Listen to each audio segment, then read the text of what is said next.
Praise lord.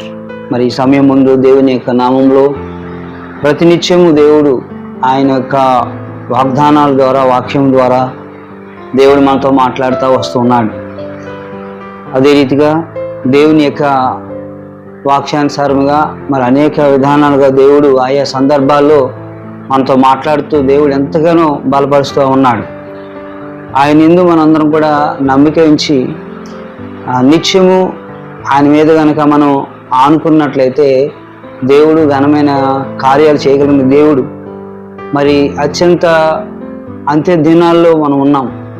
అలాగే ఎన్నో అపాయకరమైన వార్తలు మనం వింటూనే ఉన్నాం. ఎన్నో వెనుకొని వార్తలు వింటున్నాం, చూడకొని వాటిని చూస్తున్నాం. దేవుని యొక్క వాక్యంలో నుండి మరి ఈరోజు నాతో దేవుడు ఏం మాట్లాడతాడు అని ఎదురు చూస్తున్న మీతో దేవుడు ఎన్నో మాటలు మునుపు మాట్లాడుతూనే ఉన్నాడు. కానీ వాటిని వింటూ మీరు ఆచరిస్తున్నారా, లేకపోతే వాటిని పాటిస్తున్నారా, వాటి ప్రకారంగా నడుచుకుంటా ఉన్నారా? దేవుడు మనల్ని ఎంతగా ఆయన ఆశీర్దిస్తాడు.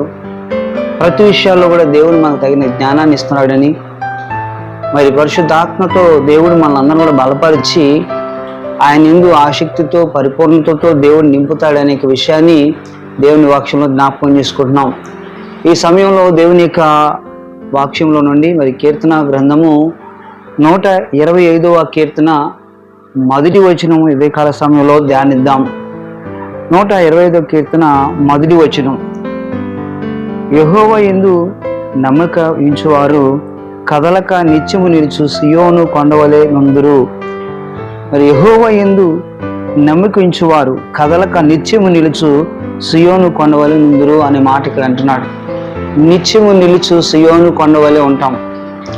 దేవుడు నిరంతరము నిలిచి ఉండే పరిస్థితులను ఆయన మనకు అనుగ్రహిస్తాడని ఇక్కడ కీర్తనకారుడైన మరి దావీదు కీర్తనలలో రాయబడిన రీతిగా మనం చూస్తూ ఉన్నాం. ఒకానొక దినాన ఒక తండ్రి మరి ఆ కుటుంబం అంతా కూడా కలిసి ప్రయాణం అవుతూ ఉన్నారు. ఒక కెప్టెన్ తన ఫ్యామిలీని వేరే ఆ ప్రాంతానికి తీసుకువెళ్తూ ఉన్నాడు. ఆ సమయంలో జరిగిన పరిస్థితి ఏంటంటే ఆ వాడను నడుపుతున్న ఆ కెప్టెన్ కుటుంబము ప్రయాణమై వెళ్తూ ఉండగా అకస్మాత్తుగా కొంత గాలులు రావడం వల్ల, ఇబ్బందుల వల్ల ఆ పడవ చాలా ఊగిసలాడడం ప్రారంభమైంది. అయితే అందులో ఉన్న కెప్టెన్ భార్య గారు తను లేచి అప్పటికే ప్రతి ఒక్క అలర్ట్మెంట్ తన భర్త తను ఎప్పుడుతో చెప్తూ ఉంటాడు. తన ప్రయాణ అనుభవాలు అన్నిటి కూడా చెప్తూ ఉంటాడు.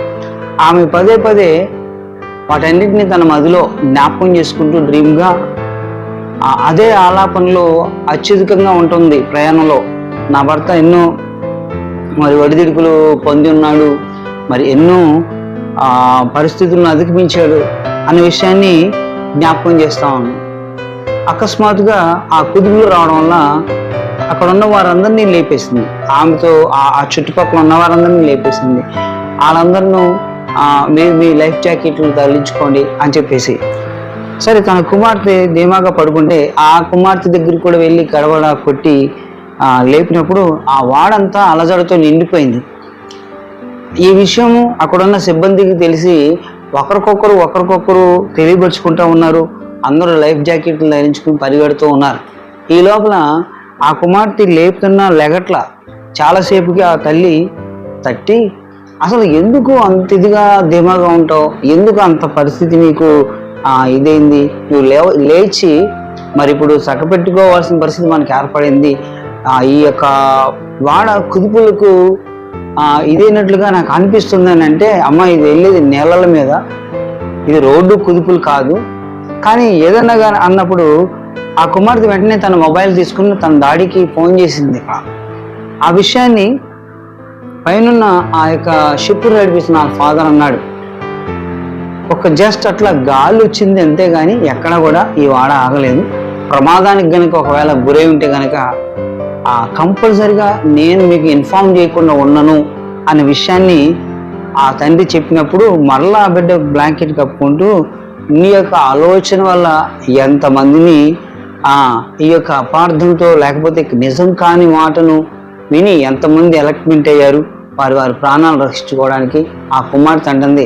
నిజమైన అపాయం ఏదైనా వస్తే ఆ యొక్క కెప్టెన్ మన ఫాదరే ఉన్నాడు, ఆ యొక్క వాడను నడిపిస్తున్న వాడ నాయకుడే ఉన్నాడు డాడీ.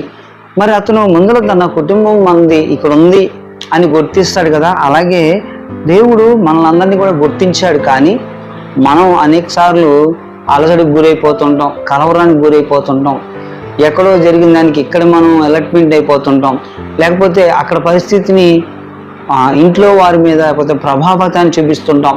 ఎక్కడో వార్తలు విని ఆ వార్తలు తన ఇంటిలోనే జరుగుతున్నట్లుగా చాలాసార్లు మనం అలర్ట్మెంట్ అయిపోతుంటాం.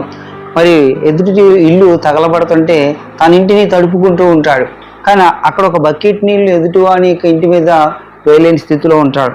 అట్లాగే యెహోవా యందు నమ్మిక ఉంచేవారు కదలక నిత్యము నిలుచు సీయోను కొండవలే ఉందురు. మరి ఏ అపాయం వచ్చినా, ఏ సమస్య వచ్చినా ఆ ధైర్యం ఎవరిని బట్టి అంటే ప్రభువైన యేసుక్రీస్తుని బట్టే. ఈ వాక్యం వింటున్న మీ జీవితంలో కూడా మరి ఉదయకాలన దేనికో కలవరాన్ని పడుతున్నామేమో, కదలని మరి నిలిచి ఉండు సియోను కొండవలే నువ్వు ఉంటావు అనే ఒక మాటని ఇక్కడ రాస్తున్నాడు. కదలక నిత్యము నిలుచు సియోను కొండవలే ఉంటారు. అలాగా మరి కొండను మనం చూస్తున్నాం, విపరీతమైన గాలులు వస్తున్నాయి, తుఫాన్లు వస్తున్నాయి, ఇంకా ఎన్నో వర్షాలు వరదలు వస్తున్నాయి, కానీ అది ఎన్నడూ కూడా కదల్చబడదు. అట్లాగే ధైర్యం కలిగి నిబ్బరం కలిగి దేవుని దగ్గర నీవు నీ కుటుంబాన్ని ప్రతి ఒక్క విపత్తులకు మనం కలవరానికి గురవక మన యొక్క జీవితాన్ని ప్రభువుకు అప్పగిస్తూ దేవుని మీద బదులుపరుచుకుందాం. ఆయన ఎడల ధైర్యం కలిగి ఉందాం. అలాగే దేవుడు ధైర్యపరిచేవాడని ఆయన యందు మనం నమ్మకం కలిగి ఉన్నాం. మరి యెహోవా యందు నమ్మిక ఉంచేవారు అని అంటున్నాడు. మరి ఆ యొక్క కుమార్తె తన తండ్రి యొక్క ఆ వాడ యొక్క కెప్టెన్గా తన యొక్క కుమార్తె తండ్రిని నమ్మింది, కానీ భార్య తను చెప్తున్న మాటలు. అలాగే ఈనాడు ప్రభు రాకడ కొరకు అనేక విషయాల్లో ప్రజలు నానా రకాల గందరగోళంగా అల్లర్లకు గురవుతూ కలవరానికి గురవుతున్నావు. ఎక్కడ చూసినా నెమ్మది లేదు. మరి దేవుని లేఖనాలను చెప్పినట్లుగా నెరవేర్చబడాలి కదా. దయచేసి గుర్తించుకొని దేవుని యొక్క లేఖనాలు నెరవేరుతాయి. అవి నెరవేర్చేవాడు దేవుడు. మనం మాత్రము అంతం వరకు దేవునికి నమ్మకంగా ఉందాం. ఈ కొద్ది మాటలు దేవుడు దీవించును గాక. ఆమేన్. God bless you all.